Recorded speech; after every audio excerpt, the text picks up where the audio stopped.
क्या बीसीसीआई या state association वाकई खिलाड़ियों को बैन करते हैं अगर वो ये जो फ्रॉड में पकड़े जाते हैं? आपके अधिकतर क्वेश्चन यही आ रहे हैं कि इसमें कितनी सच्चाई है। बिल्कुल बैन होते हैं और कुछ सुपरस्टार भी बैन हुए हैं।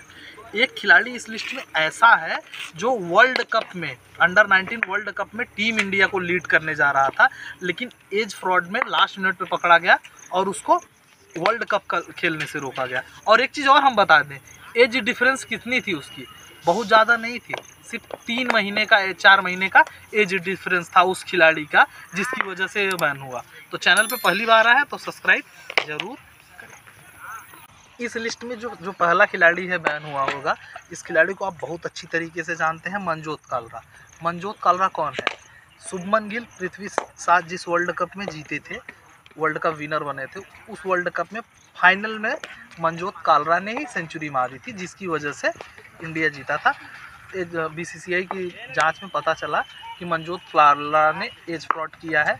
उनकी मार्कशीट में कुछ अलग एज है और बाकी बीसीसीआई को उन्होंने कुछ अलग एज ग्रुप पेश किया था। उनको उनके ऊपर से 2 साल बैन लगा था। 2 साल मनजोत कालरा ने बैन सर्व किया था और 2 साल के बाद मनजोत कालरा ने क्रिकेट में भी वापसी की। आज दिल्ली की रणजी टीम में भी खेल रहे हैं और आईपीएल में भी डिफरेंट टीम के स्क्वाड में थे। एक वो नाम है जो उन्मुख चंद को आप जानते हैं। उन्मुख चंद ने 2012 में वर्ल्ड कप इंडिया को जिताया था, लेकिन जानते हैं उस टीम का पहले कप्तान कौन बनने वाला था? एक सीरीज होने वाली थी त्रिकोणी, उसमें भी उस खिलाड़ी का नाम था, लेकिन पकड़े जाने की वजह से वो उसकी कैप्टेंसी भी गई और टीम इंडिया के स्क्वाड में भी वो शामिल नहीं हो पाया। वो खिलाड़ी था अंकित बावने। अंकित बावने डोमेस्टिक क्रिकेट का जाना माना नाम है, आप भी जानते होंगे। 2012 में, क्योंकि अंकित बावने के में एज में क्या डिफरेंस थी जानते हैं? रियल में अंकित बावने की 1 सितंबर थी और बीसीसीआई को उन्होंने जो शो किया था वो 12 दिसंबर ऐसे कुछ शो किया था। मतलब 3-4 महीने का डिफरेंस था और 3-4 महीने ज़्यादा शो कर दिया था उन्होंने, अंकित बावने ने। और इस फ्रॉड में पकड़े जाने की वजह से, क्योंकि बीसीसीआई ये भी कहती है कम या ज़्यादा से मैटर नहीं करता, अगर आपका 2 बर्थ सर्टिफिकेट मिलता है या 2 एज मिलता है तो उस रिकॉर्ड पे आप बैन होंगे। तो आपका एक ही रिकॉर्ड होना चाहिए। इसी रिकॉर्ड की वजह से अंकित बावने बैन हुआ।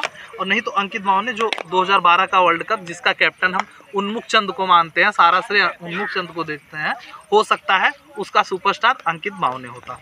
जो तीसरा नाम है जो बैन हुआ था 2020 में, राशिद शेख, आपने देखा होगा, मुंबई इंडियंस का फास्ट बॉलर, मुंबई इंडियन की तरफ से थे, कश्मीर के फास्ट बॉलर, वो भी एज फ्रॉड के चक्कर में बैन हो चुके हैं। एज फ्रॉड का मतलब ये होता है कि आपने अपनी डेट ऑफ बर्थ 2 बार बीसीसीआई के किसी भी मार्कशीट में आपकी अलग है और बर्थ सर्टिफिकेट में अलग है। जैसे यही मैटर हुआ था इनके साथ, नीतीश राणा के साथ भी। नीतीश राणा भी 2015 में बैन हो चुके हैं एज ग्रुप की वजह से कि उनका डेट ऑफ बर्थ भी डिफरेंस था। तो आपको ये जान लेना होगा, अगर आपके 2 बर्थ पाए जाते हैं किसी भी स्टेट एसोसिएशन में, या बीसीसीआई पकड़ती है या आपको स्टेट एसोसिएशन पकड़ता है, तो आप एज ग्रुप खेलने के लिए बैन कर दिए जाएंगे। 2 साल का सर्व करके आप जब सर्व कर पे आएंगे तभी आप खेल पाओगे। तो आपको इस बात का ध्यान जरूर देना है कि आपका जितने भी डॉक्यूमेंट्स में हो उसमें एक डेट ऑफ बर्थ हो। अगर आपका 2 डिफरेंस डेट ऑफ बर्थ निकला और बीसीसीआई पकड़ती है आपको उसमें, तो आप एज फ्रॉड में पकड़े जाएंगे और 2 साल का बैन भी होगा। और एक चीज़ और ध्यान दीजिएगा, अगर आपके पास 2 बर्थ सर्टिफिकेट मिलेगा कभी भी, तो आपके ऊपर लीगल एक्शन भी लिया जाएगा, ठीक है ना। तब आपके ऊपर क्रिमिनल एक्ट के तहत होता है, इंडियन पेनल कोड में जो है उसके तहत कार्रवाई की जाएगी। तो इस चीज़ का आप ध्यान दें, क्योंकि बहुत से मैं बच्चों को देख रहा हूँ, मैंने पहले भी वीडियो इस पे बनाया है कि किसी भी सीएससी से आप बनवा रहे हैं जन्म प्रमाण पत्र, तो ध्यान दीजिए, क्योंकि वो फर्जी बनाकर आपको दे देंगे। 2 महीने बाद वो बर्थ सर्टिफिकेट शो नहीं करेगा, और वो बर्थ सर्टिफिकेट शो नहीं करेगा तो आप एक दूसरा बर्थ सर्टिफिकेट बनवा कर देंगे जो आपका ओरिजिनल रहेगा, लेकिन वो भी डुप्लीकेट माना जाएगा अगर आपने पहला गलत शो किया है। तो इस बात का आपको ध्यान देना है कि कहीं भी आपका 2 डेट ऑफ बर्थ ना शो करे, नहीं तो आप बैन हो सकते हो। फिर से आपसे हमारी यही रिक्वेस्ट रहेगी, आप खिलाड़ी हो तो, कि आप अपने डॉक्यूमेंट का ध्यान रखिएगा। अगर डॉक्यूमेंट आपका सही रहेगा तो आप कभी भी नहीं बैन रहेंगे। होपफुली ये वीडियो आपके लिए इन्फॉर्मेटिव था।